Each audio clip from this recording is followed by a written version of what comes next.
శుభవార్తను తెలియజేస్తూ మరో కొత్త శ్రీవారి సేవనైతే టీటీడీ వారు భక్తులకి అందుబాటులోకి తీసుకురాబోతున్నారండి. దీనికి సంబంధించి అలాగే శ్రీవారి దర్శనంలో ఈ రోజు నుంచి మార్పులు చేశారు. దీని గురించి అండ్ రేపు తిరుమల కొండపై ఒక ప్రత్యేకత ఉంది. రేపు చేసుకునే దర్శనం అనేది భక్తులకి సంవత్సరంలో ఒక్కసారి మాత్రమే ఉంటుందండి. దాని గురించి అలాగే నవంబర్ నెలలో తిరుమలలో నిర్వహించే ప్రత్యేక పర్వదినాలు ఇలా వీటన్నింటి గురించి ఈ వీడియోలో వివరించే ప్రయత్నం చేస్తాను. సో ఈ వీడియో ఎక్కడ స్కిప్ చేయకుండా చివరి వరకు చూసే ప్రయత్నం చేయగలరు. అండ్ అలాగే వీడియోస్ చూస్తున్న ప్రతి ఒక్కరు పర్టికులర్ గా మన వీడియోస్ ని లైక్ చేయాల్సిందిగా కోరుచున్నాను. ఓం నమో వెంకటేశాయ. ముందుగా మరో కొత్త శ్రీవారి సేవని అందుబాటులోకి తీసుకొస్తూ టీటీడీ నుంచి వచ్చిన అఫీషియల్ అప్డేట్. శ్రీవారి సేవని మరింత బలోపేతం చేయడం కోసం అన్ని విభాగాల అధికారులతో నిన్న టీటీడీ ఈవో గారు సమీక్షా సమావేశం నిర్వహించారు. ఈ సమావేశంలో ముఖ్యంగా టీటీడీ వెబ్సైట్ లో ఆల్రెడీ ఎవరైతే గ్రూప్ సూపర్వైజర్లు ట్రైనర్లుగా శ్రీవారి సేవకి రిజిస్ట్రేషన్ చేసుకుని ఉంటారో ఆ భక్తులందరికీ కూడా డిసెంబర్ మరియు జనవరి నెలల్లో వారికి ట్రైనింగ్ ఇవ్వాలి అని, ఈ ట్రైనింగ్ లో ముఖ్యంగా శ్రీ వెంకటేశ్వర వైభవం, తిరుమల సమాచారం, మన సనాతన ధర్మం, విలువలు, మేనేజ్మెంట్, లీడర్షిప్, సేవా తత్పర తదితర అంశాలపై గ్రూప్ సూపర్వైజర్లు ట్రైనర్లుగా ఎవరైతే రిజిస్ట్రేషన్ చేసుకుని ఆ శిక్షణ పొందడానికి వస్తున్నారో ఆ వారికి వీటి మీద ఖచ్చితంగా శిక్షణ ఇవ్వాలి అని ఈవో గారు సూచించడం జరిగింది. అండ్ అలాగే టీటీడీ ఆసుపత్రులు అంటే తిరుమల కొండపై ఉన్న అశ్విని హాస్పిటల్, తిరుపతిలోని టీటీడీ ఆయుర్వేద హాస్పిటల్, బరుడు, స్విమ్స్, చిన్నపిల్లల ఆసుపత్రి ఇలా ఈ టీటీడీ ఆలయాలలో శ్రీవారి వైద్య సేవను త్వరలో అందుబాటులోకి తీసుకురావాలని టీటీడీ ఈవో గారు సూచించడం జరిగింది. సో ఈ హాస్పిటల్స్ లో వస్తున్నటువంటి పేషెంట్స్ కి శ్రీవారి వైద్య సేవని భక్తులు చేయడం కోసం ఈ వైద్య సేవను కూడా త్వరలో అందుబాటులోకి తీసుకురాబోతున్నారండి. అండ్ అలాగే శ్రీవారి గో సంరక్షణశాలలో కూడా భక్తులు శ్రీవారి సేవ చేయడానికి గో సంరక్షణశాలలో కూడా శ్రీవారి సేవని అందుబాటులోకి తీసుకురావాలని ఈవో గారు సూచించడం జరిగింది. అలాగే దేశంలోని పలు ప్రదేశాల్లో ఉన్న టీటీడీ ఆలయాలలో శ్రీవారి సేవకుల చేత భక్తులకు సేవలు అందించే విధంగా చర్యలు చేపట్టాలి అని, ఇందులో ముఖ్యంగా చెన్నై, హైదరాబాద్, వైజాగ్, కన్యాకుమారి, బెంగళూరు లాంటి ప్రముఖ ప్రాంతాల్లో ఉన్న శ్రీవారి ఆలయాల్లో మొదటి విడతగా శ్రీవారి సేవను ప్రారంభించాలని, తదనంతరం మిగిలిన ఆలయాల్లో కూడా దశల వారీగా ఈ శ్రీవారి సేవను ప్రారంభించాలని ఈవో గారు సంబంధిత అధికారులకు సూచించడం జరిగింది. సో ముఖ్యంగా టీటీడీ వెబ్సైట్ లో ఆల్రెడీ ఎవరైతే గ్రూప్ సూపర్వైజర్ ట్రైనర్ సేవకి రిజిస్ట్రేషన్ చేసుకుని ఉన్నారో ఆ భక్తులందరికీ కూడా డిసెంబర్ మరియు జనవరి నెలల్లో ట్రైనింగ్ ఇవ్వడం జరుగుతుంది. అండ్ అలాగే టీటీడీ హాస్పిటల్స్ లో త్వరలో శ్రీవారి వైద్య సేవను కూడా భక్తులకి టీటీడీ వారు అందుబాటులోకి తీసుకొస్తున్నారండి. వీటన్నింటికి సంబంధించి నిన్న టీటీడీ ఈవో గారు సమీక్షా సమావేశం నిర్వహించడం జరిగింది.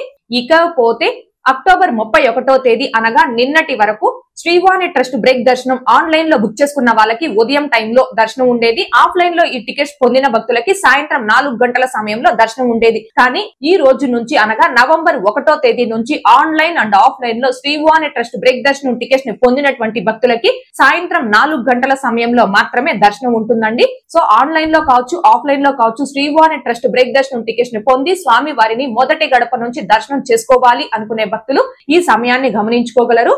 ఇకపోతే నవంబర్ నెలలో తిరుమలలో నిర్వహించే విశేష పర్వదినాలు. నవంబర్ 1వ తేదీన ప్రబోధన ఏకాదశి, పెయ్యాల్వార్ వర్ష తిరునక్షత్రం, అలాగే నవంబర్ 2వ తేదీన కైసిక ద్వాదశి ఆస్థానం, చాతుర్మాస దీక్ష సమాప్తి, ఇంకా నవంబర్ 5వ తేదీన కార్తీక పౌర్ణమి గరుడ సేవ, నవంబర్ 9న కార్తీక వనభోజనం, నవంబర్ 15న సర్వ ఏకాదశి, నవంబర్ 17న ధన్వంతరి జయంతి, నవంబర్ 18న మాస శివరాత్రి, నవంబర్ 25న తిరుమంగయ్యాల్వార్ ఉత్సవారంభం. ఇవండి నవంబర్ నెలలో తిరుమలలో నిర్వహించే విశేష పర్వదినాలకు సంబంధించి. ఇందులో ముఖ్యంగా నవంబర్ 2వ తేదీ అనగా రేపు కైసిక ద్వాదశి సందర్భంగా శ్రీదేవి భూదేవి సమేత ఉగ్ర శ్రీనివాస మూర్తి దర్శనం భక్తులు చేసుకోవచ్చు. అయితే ఉగ్ర శ్రీనివాస మూర్తిని ఆలయం నుంచి సూర్యోదయానికి ముందే తీసుకొని వచ్చి తిరిగి మళ్లీ ఆలయంలోకి సూర్యోదయానికి ముందే తీసుకొని వెళ్లడం జరుగుతుంది. అంటే రేపు తెల్లవారుజామున 4:30 నుంచి 5:30 వరకు శ్రీదేవి భూదేవి సమేత శ్రీ ఉగ్ర శ్రీనివాస మూర్తి తిరుమాడ వీధులలో విహరించి భక్తులకు దర్శనం ఇస్తారు. ఈ ఉగ్ర శ్రీనివాస మూర్తిని భక్తులు దర్శనం చేసుకోవాలి అంటే కేవలం సంవత్సరంలో ఒక్కసారి మాత్రమే దర్శనం చేసుకోవచ్చు. అది కూడా ఈ కైసిక ద్వాదశి రోజు మాత్రమేనండి. కాబట్టి భక్తులు దీనిని గమనించుకొని ఎవరైతే ఈ రోజు రాత్రికి తిరుమలలో ఉంటారో ఆ భక్తులందరూ కూడా రేపు తెల్లవారుజామున 4 గంటల కల్లా తిరుమల మాడ వీధుల వద్దకి చేరుకొని శ్రీదేవి భూదేవి సమేత ఈ ఉగ్ర శ్రీనివాస మూర్తిని దర్శనం చేసుకోవాల్సిందిగా కోరుచున్నాను. ఆలయం లోపలికి తీసుకెళ్లిన అనంతరం ఉదయం 6 గంటల నుంచి 7:30 వరకు కైసిక ద్వాదశి ఆస్థానాన్ని టీటీడీ వారు అత్యంత ఘనంగా నిర్వహిస్తారండి. రేపు శ్రీదేవి భూదేవి సమేత ఉగ్ర శ్రీనివాస మూర్తిని భక్తులు తిరుమలలో ఉన్నవారు దర్శనం చేసుకోవచ్చు.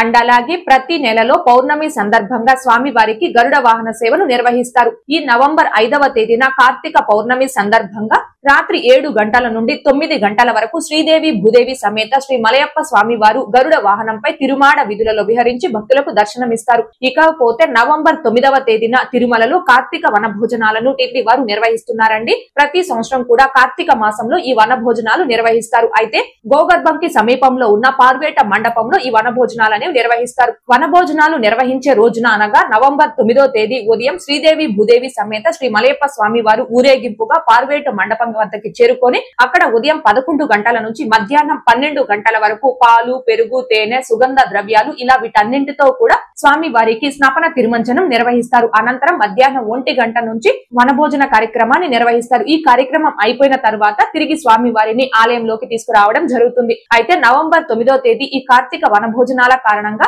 ఉంజల్ సేవ, ఆర్జిత బ్రహ్మోత్సవం, కళ్యాణోత్సవం, సహస్ర దీపాలంకరణ సేవ ఈ 4 రకాల ఆర్జిత సేవలను టీటీడీ వారు రద్దు చేశారు. సో నవంబర్ 9వ తేదీ కళ్యాణోత్సవం సేవ రద్దు అవుతుంది కాబట్టి ఆ ముందు రోజు అనగా నవంబర్ 8వ తేదీన తిరుమల కొండపై ఆఫ్లైన్ లెక్కిడిపులో కళ్యాణోత్సవం సేవ అనేది అందుబాటులో ఉండదు. భక్తులు ఈ విషయాన్ని గమనించుకోగలరు. ఓకే అండి, ఈ వీడియోలో ఇప్పటి వరకు ఈ రోజు నుంచి మారిన దర్శన సమయాల గురించి, రేపు తిరుమలలో నిర్వహించే ప్రత్యేకతకి సంబంధించి అండ్ అలాగే భక్తుల కొరకు టీటీడీ వారు త్వరలో అందుబాటులోకి తీసుకొస్తున్న శ్రీవారి సేవకు సంబంధించి ఇలా వీటన్నింటి గురించి వివరించే ప్రయత్నం చేశానండి. ఈ వీడియో మీకు నచ్చినట్లయితే ఖచ్చితంగా లైక్ చేయగలరు, అలాగే షేర్ చేయగలరు. ఇంకా ఎవరైనా మన ఛానల్ ని సబ్స్క్రైబ్ చేసుకోకుండా ఉంటే దయచేసి సబ్స్క్రైబ్ చేసుకోగలరు. టీటీడీకి సంబంధించిన ప్రతి లేటెస్ట్ అప్డేట్ ని మీరు ఎప్పటికప్పుడు పొందడం కోసం మన ఛానల్ యొక్క Telegram group, WhatsApp channel, Arattai channel లో జాయిన్ అవ్వగలరు. ఆ మూడింటి యొక్క లింకులు ఈ వీడియో కామెంట్ సెక్షన్ లో పిన్ చేయడం జరిగింది. అండ్ అలాగే తిరుమల తిరుపతి దేవస్థానాలకు సంబంధించి మీకు ఇంకా ఏమైనా సందేహాలు కనుక ఉంటే కాల్ మీ ఫర్ యాప్ ద్వారా కాల్ చేసి నాతో డైరెక్ట్ గా మాట్లాడి ఎప్పటికప్పుడు మీ డౌట్స్ ని క్లారిఫై చేసుకోవచ్చు. ఓం నమో వెంకటేశాయ. Thanks for watching.